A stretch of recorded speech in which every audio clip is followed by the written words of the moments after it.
Morning, अस्सलाम वालेकुम। मैं हूं आपके साथ साइमा और आप देख रहे हैं खबरों की दुनिया। उम्मीद है आज का दिन आपका बहुत अच्छा जाए। इसी के साथ आइए शुरुआत करते हैं कुछ बड़ी और अहम खबरों से। देश के सबसे बड़े उद्योगपति मुकेश अंबानी के घर के बाहर कार में विस्फोटक मिलने के मामले में एएनआई ने 6 आपराधिक धाराओं के तहत केस दर्ज किया है। सूत्रों के मुताबिक एएनआई ने 3 विशेष टीमों का गठन भी किया है, जिसमें आईजी स्तर के अधिकारी जांच इंचार्ज होंगे। एएनआई ने मुंबई पुलिस से इस मामले में अब तक हुई जांच की रिपोर्ट भी मांगी है। एएनआई ने इस मामले में अब तक जो भी बयान दर्ज किए गए हैं और जो भी फॉरेंसिक रिपोर्ट सामने आई है, उन सभी की कॉपी भी मांगी है। एएनआई की विशेष जांच टीम मुंबई के लिए रवाना हो चुकी है। दिल्ली विधानसभा में बजट पेश करते हुए दिल्ली के वित्त मंत्री मनीष सिसोदिया ने कहा कि दिल्ली के लोगों की प्रति व्यक्ति आय 2047 तक सिंगापुर के बराबर करने की पूरी कोशिश करेंगे। उन्होंने ये भी कहा कि सरकार दिल्ली के लोगों के जीवन स्तर और उनके प्रति व्यक्ति आय को बढ़ाने के लिए प्रतिबद्धता से काम करेगी। उन्होंने कहा कि 2047 तक दिल्ली के लोगों की आय सिंगापुर के प्रति व्यक्ति की आय के बराबर करने का लक्ष्य है। सिंगापुर में प्रति व्यक्ति आय लगभग 66,000 अमेरिकी डॉलर है। अगर इतनी आय दिल्ली वालों में बढ़ानी है तो वर्तमान आय में 16 गुना से ज्यादा वृद्धि करनी होगी। सिसोदिया ने कहा कि हम जानते हैं कि इसके लिए दिल्ली के व्यक्ति की प्रति व्यक्ति आय में 16 गुना वृद्धि करनी होगी। उन्होंने कहा कि यह मुश्किल लक्ष्य है, लेकिन हम इसे पूरा करेंगे। उत्तराखंड के मुख्यमंत्री त्रिवेंद्र सिंह रावत का सीएम पद से हटना अब तय हो गया है। सीएम रावत शाम को राज्यपाल बेबी रानी मौर्य से मुलाकात करेंगे। सीएम रावत राज्यपाल को अपना इस्तीफा भी सौंप सकते हैं। इस दौरान प्रदेश बीजेपी अध्यक्ष बंशीधर भगत भी मौजूद रहेंगे। ऐसा कहा जा रहा है कि बीजेपी अला कलाम ने भी अपने फैसले से रावत को अवगत करा दिया था, लिहाजा शाम को ही राज्यपाल से मिलकर अपना इस्तीफा सौंप सकते हैं। अब राज्य के नए मुख्यमंत्री के लिए जल्द ही विधायक दल की बैठक बुलाई जाएगी। इसी बैठक में नए नेता का भी चुनाव किया जाएगा। फिलहाल उन्हें नए मुख्यमंत्री और विधायक दल के नेता के चुनाव तक मुख्यमंत्री बने रहने को ही कहा जाएगा। प्रधानमंत्री नरेंद्र मोदी ने वीडियो कॉन्फ्रेंसिंग के माध्यम से भारत बांग्लादेश के बीच मैत्री सेतु का उद्घाटन कर दिया।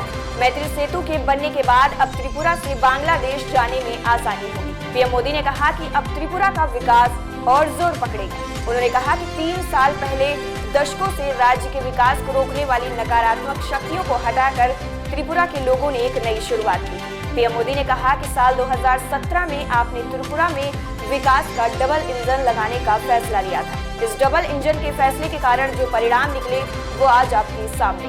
त्रिपुरा पुरानी सरकार के 30 साल और डबल इंजन की 3 साल की सरकार में आए बदलाव को स्पष्ट अनुभव कर रहा है। उन्होंने ये भी कहा कि जिस त्रिपुरा को हड़ताल कल्चर ने बरसों पीछे कर दिया था, आज वो इंजन ऑफ डूइंग बिजनेस के लिए काम कर रहा है। जहां कभी उद्योगों में ताले लगने की नौबत आ गई थी, वहां अब नए उद्योगों, नए निवेश के लिए जगह बन रही है। पेप्सिको की पूर्व कार्यकारी अध्यक्ष इंदिरा नुई, अमेरिका की पूर्व प्रथम महिला मिशेल ओबामा और फुटबॉलर मिया हम समेत 9 महिलाओं को 2021 राष्ट्रीय महिला हॉल ऑफ फेम के लिए चुना गया है। भारतीय अमेरिकी नुई अमेरिका के पूर्व राष्ट्रपति बराक ओबामा की पत्नी मिशेल और हम के अलावा इराक में सामरिक स्तर पर तैनात पहली महिला कमांडिंग जनरल, सेवानिवृत्त ब्रिगेडियर जनरल रेबेक्का हेटेस्टीड, दिवंगत नासा गणितज्ञ कैथरीन जॉनसन, दिवंगत लेखिका ऑक्टाविया बटलर, कलाकार जोय हार्जो, महिला अधिकारियों और शैक्षणिक समानता की समर्थक दिवंगत एमिली हॉलैंड और कलाकार जूडी शिकागो को हॉल ऑफ फेम के लिए चुना गया है। बीजेपी के वरिष्ठ और दिग्गज नेता लाल कृष्ण आडवाणी ने कोरोना वैक्सीन का पहला डोज लगवाया। जानकारी के मुताबिक आडवाणी ने एम्स अस्पताल में टीका लगवाया।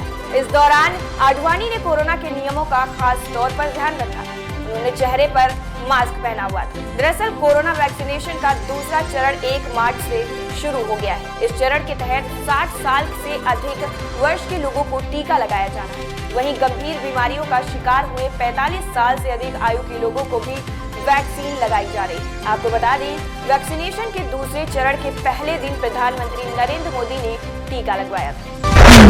पश्चिम बंगाल में विधानसभा चुनाव 8 चरण में करवाए जाने को चुनौती देने वाली याचिका सुप्रीम कोर्ट ने खारिज कर दी। याचिका में कहा गया था कि पश्चिम बंगाल के साथ 4 और राज्यों में चुनाव होने हैं, लेकिन उनमें मतदान का कार्यक्रम इतना विस्तृत नहीं रखा गया है। चुनाव आयोग ने बिना कोई उचित कारण बताए पश्चिम बंगाल में चुनाव की अवधि बाकी राज्यों से अधिक रखी। वकील मनोहर लाल शर्मा की इस याचिका में राज्य में चुनाव प्रचार के दौरान जय श्री राम के नारे लगाए जाने पर भी आपत्ति जताई गई थी। याचिका के मुताबिक इस तरह के नारे लगाना धार्मिक आधार पर वोट मांगना है। सुप्रीम कोर्ट खुद इस फैसले के खिलाफ फैसला दे चुका है। बीजेपी में शामिल हो चुकी पश्चिम बंगाल की पूर्व आईपीएस भारती घोष को सुप्रीम कोर्ट से राहत मिल गई। कोर्ट ने राज्य पुलिस की तरफ से दर्ज मुकदमों में उनकी गिरफ्तारी पर फिलहाल रोक लगा दी। आपको बता दें कि ये रोक विधानसभा चुनाव तक रहे।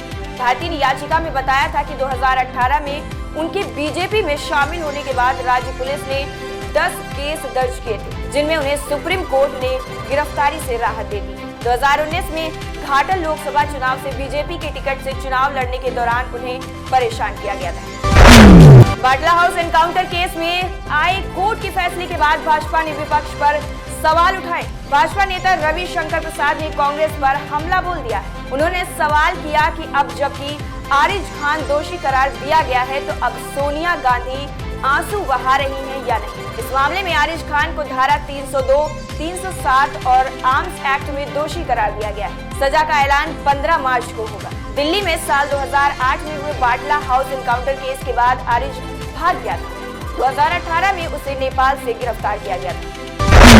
कोरोना के बढ़ते मामलों की वजह से नासिक में वीकेंड में लॉकडाउन रहेगा और आज से कई अन्य पाबंदियां भी लगाए जाने का फैसला लिया गया है। मुख्यमंत्री उद्धव ठाकरे के हालात की समीक्षा करने के बाद प्रशासन ने तय किया है कि जिले में 15 मार्च के बाद से शादी कार्यक्रमों को अनुमति नहीं दी जाएगी। जिन्हें पहले 15 मार्च तक के लिए अनुमति मिल चुकी है, सिर्फ उन्हें ही इजाजत दी जाएगी। वहीं ठाणे शहर के 11 हॉटस्पॉट में से 13 मार्च से 31 मार्च तक के लिए लॉकडाउन लगा दिया गया है। मॉर्निंग न्यूज में फिलहाल इतना ही।